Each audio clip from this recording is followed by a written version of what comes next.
क्या इस लोकसभा चुनाव से सबक सीखकर बीजेपी जमीनी हकीकत को परख पाएगी? हालांकि 2027 विधानसभा चुनाव से पहले बीजेपी के सामने 9 विधानसभा उपचुनाव का टेंशन भी है, क्योंकि विपक्ष मजबूत स्थिति में है। आपको बताते चले, लोकसभा में 36 सीटें जीतने के बाद अखिलेश यादव और उनकी पार्टी का हौसला हाई है और इसी के साथ उनका दावा है कि 2027 में वो बीजेपी को उखाड़ फेंकेंगे। दोनों ही तरफ से दावे और प्रतिदावे किए जा रहे हैं। किसके दावे का ज्यादा दम दिखेगा, इसके लिए देखना होगा, लेकिन दोनों ही तरफ से आरोपों का दौर भी जारी है। लोकसभा चुनाव में विपक्ष का परफॉर्मेंस उत्तर प्रदेश में शानदार रहा है। कई ऐसे सवाल हैं जिसको लेकर आज दंगल में बड़ी चर्चा हम करने वाले हैं, लेकिन उसके पहले आज दिन भर उत्तर प्रदेश की सियासत किस तरह से गरमाई रही है उसको बताती हुई यह रिपोर्ट देखिए।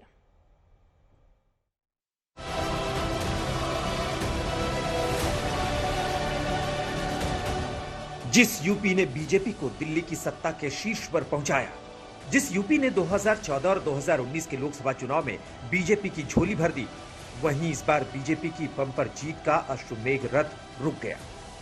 यूपी की 80 लोकसभा सीटों में से बीजेपी के खाते में महज 33 सीटें आई, यानी 2019 से तुलना करें तो बीजेपी ने 29 सीटें इस बार गंवा दी।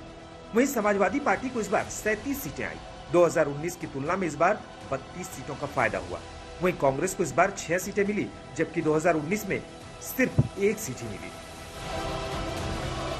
यानी बड़ी पार्टियों में बीजेपी का ग्राफ यूपी में इस बार काफी गिरा, जिसके बाद मंथन का दौर शुरू हो गया। यूपी में बीजेपी ही नहीं, एनडीए के सहयोगियों को भी भारी झटका लगा। जनता के खिसकने से जो सियासी भूकंप आया, उसकी वजह तलाशने के लिए 8 जून को यूपी कैबिनेट की बैठक बुलाई गई।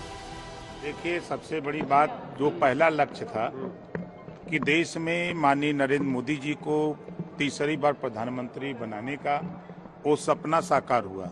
एनडीए गठबंधन का वो सपना साकार हुआ और मजे की बात, गठबंधन ने पहले ही प्रत्याशी घोषित करके प्रधानमंत्री पद का चुनाव लड़ा और प्रधानमंत्री पद की जीत हुई। ये पहली चीज है। रही बात जो आप लोगों के जहन में है कि सीटें कम आई, तो उसकी समीक्षा हो रही है, हो जाती है कि उत्तर प्रदेश में जो प्रत्याशित रिजल्ट थे उस पर भी चर्चा हमको लोगों में होगी और निश्चित रूप से जो कमियां हैं उस पर आएगा, फिर आगे सुधार किया जाएगा, फिर जीत में दर्ज किया जाएगा। मंथन का दौर यही नहीं थमा। 10 जून को दिल्ली में अमित शाह से सीएम योगी मिले। उसी दिन शाम में लखनऊ में योगी ने अलग अलग विभाग के अधिकारियों के साथ मीटिंग की। उत्तर प्रदेश राज्य को $1 ट्रिलियन इकोनॉमी बनाने के लिए लक्ष्य प्राप्त करने के लिए विभिन्न विभागों को निर्देश दिए गए हैं। उस दिशा में आज एक बड़ी बैठक है। $1 ट्रिलियन को लेकर के माननीय मुख्यमंत्री जी पूरी तरीके से गंभीर हैं और उन्होंने सारे विभाग को जो भी कोऑर्डिनेट कर रहे हैं उनको भी उन्होंने पूरी कड़ाई से संदेश दिया है कि जो समय सीमा के अंदर जो है $1 ट्रिलियन को लक्ष्य पूरा करने का पूरा प्रयास करेंगे।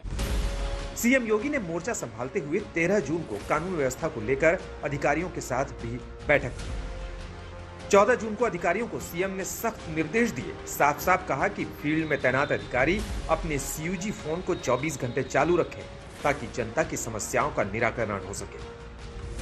कानून व्यवस्था को लेकर, विकास के काम को लेकर आज भी सीएम योगी ने समीक्षा की। जरूरत के हिसाब से निर्देश दिए। ये मीटिंग गोरखपुर में हुई।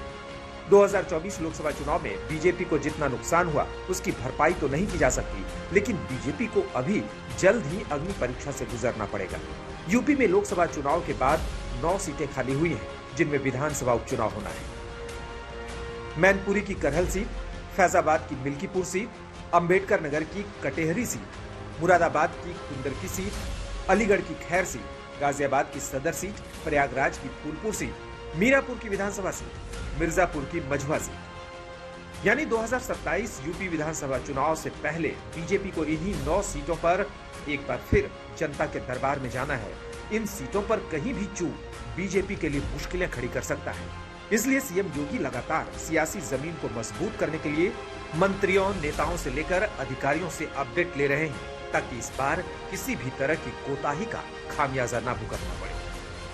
आज तक ब्यूरो।